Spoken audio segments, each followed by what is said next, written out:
Your caption on the picture you posted after the Australia game kind of took off and everyone loved it. It did. It really did. And I'm just going to read it out for the camera and just as a little reminder for yourself, because the follow-up question is based on this. Okay. So, yesterday was for the quiet ones, the overthinkers, the reflectors, the planners, the ones who thrive in stillness, notice what others miss, and only speak when their gut rumbles.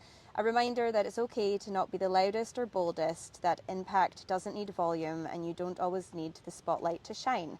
There's strength in quietness. What part of yourself do you see most in that description?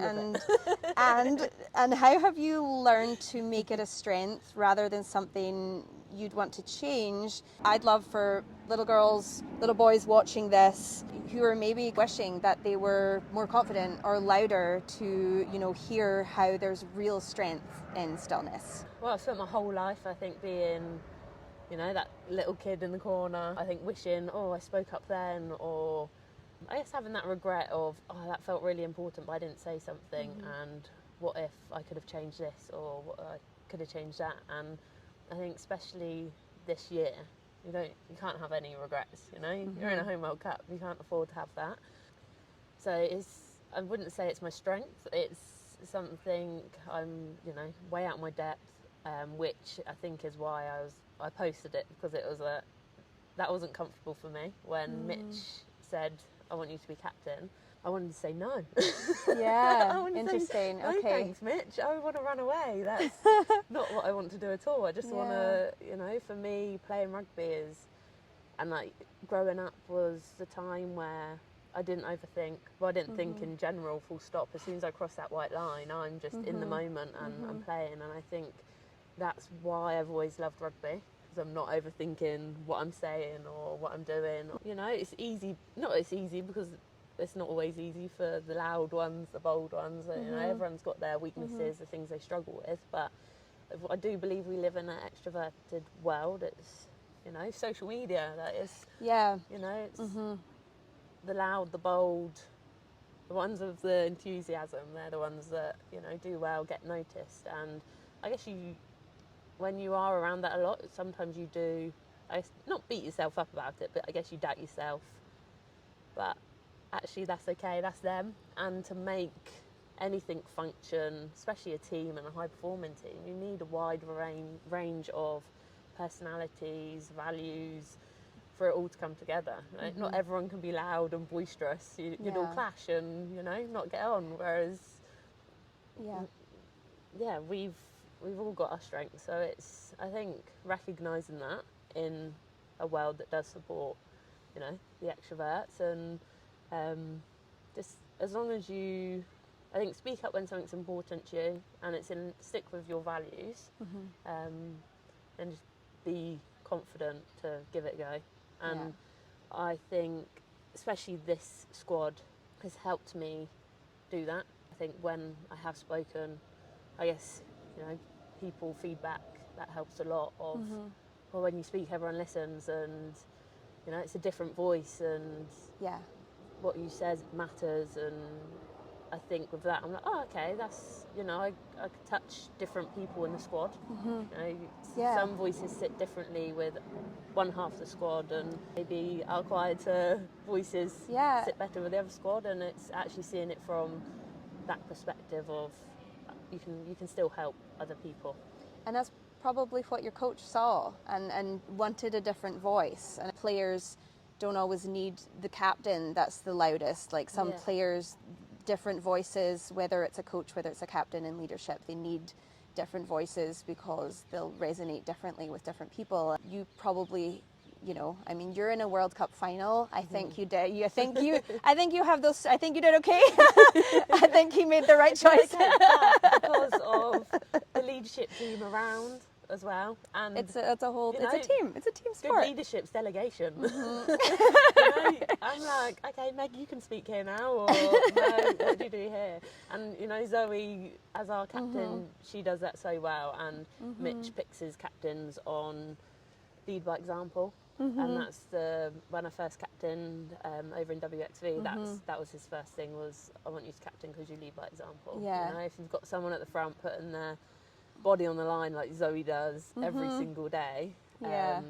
At her half-time, I can't even remember what it was, her half-time talk against France at the weekend, I was like, if anything, I'm doing this for Zoe. I will follow that girl into war. So I think is like battle, isn't it? If you do have a leadership like that, you do follow.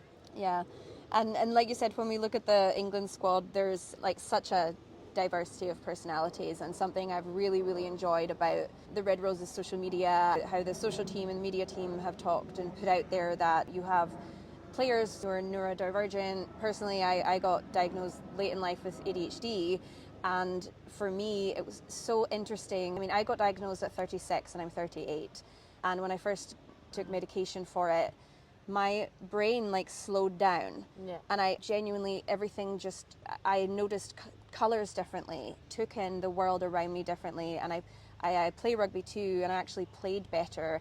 It really just helped me like appreciate how differently everyone's brains can work. So when you look around your team, like, what do you notice about how differently people process things and how they can contribute in their own unique ways, like you do your own? I think well, you even have to sit in a meeting for half an hour and you can see all the different personalities. You know, we've got people taking notes, people taking, you know, visuals on their phone. You've got people on the Oh, hang on a second. The helicopter interrupted us. And then you've got people that are struggling to stay engaged, and they're done now and they've switched off and they need to go do something else. In this squad, we've allowed people to be themselves, but as long as it's still for the best of the team.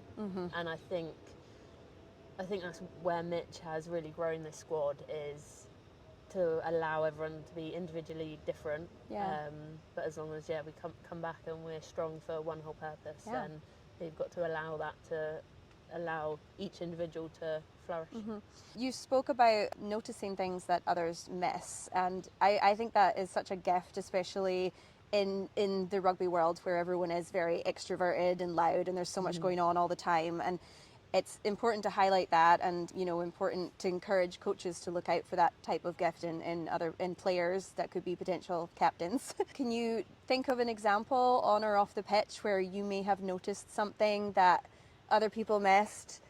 I think it's might be one that was more in-house, around like our values, and I pulled like the leadership team together and I said, have we thought, don't know how much depth I can go into it, but I was like, have we thought about doing this with the players? And it sounds silly because to me it's obvious, which I often then don't necessarily speak, but I had that gut rumble and I was like, right, okay, are you going to regret this in a week's time? Like, just talk to the girls about it, see what they think. And I just think that brought the playing squad together so much tighter. So I think it's little moments like that. I love that. Yeah. And finally, looking at the bigger picture, rugby's growing globally, but it's also becoming richer within, players and fans becoming more comfortable showing who they are. What do you feel and hope that, you know, young girls and boys watching you in the England team take away from this World Cup about discovering themselves, especially that strength doesn't always come from the biggest voice, but sometimes with just presence and authenticity? And just be okay with who you are. As long as you're in line with your values. I just hope this is a long-lasting effect for the game as well. It's just been amazing to see it. You know, you've even got teenage boys asking us for advice on rugby, which you know, 5 years ago just wouldn't have happened. They're like, oh, girls play rugby. It's wonderful. I think that's been such a fantastic change to see as these young boys and young men. That's just been really wonderful. And it's I think just connecting with the supporters that we do after, I think just hearing their stories and how we've impacted their life. Because to us, we're like, oh, it's just a game, and then you hear those stories and it's more than a game. Like, you can actually change people's lives through sport.